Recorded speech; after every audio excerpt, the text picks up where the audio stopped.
கம்மாக்குள்ள மூச்சு விட முடியாம டான்கால நம்ம எல்லாரையும் விட்டு போயிட்டாரு. இது யாராலையும் நம்ப முடியாத, தாங்க முடியாத மிகப்பெரிய இழப்பு.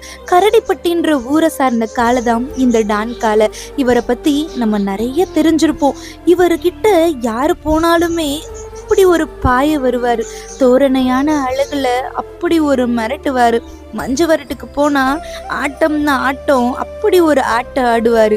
ஆனா வீட்டுக்கு ஒரு ஒரு விலங்கா மட்டும் இல்ல, அந்த வீட்டோட பிள்ளையா, வீட்டோட செல்லமே இவர்தான் அப்படின்னு வளர்ந்த டான் இறப்புன்றது யாருக்கு, எப்போ, எப்படி, எந்த ரூபத்துல வரும் அப்படின்னு கணிக்க கூட முடியலங்க. அடுத்த நொடி நிச்சயமே இல்லாத ஒரு வாழ்க்கை. அதுல மஞ்சு விரட்டுக்கு போயிட்டு நல்லா விளாண்டுட்டு வீட்டுக்கு வர வழியில இன்னொரு காளையோட தலை வச்சு சண்டை போட்டதுல கம்மாக்குள்ள மூச்சு விட முடியாம நம்ம எல்லாரையும் விட்டு போயிட்டாரு.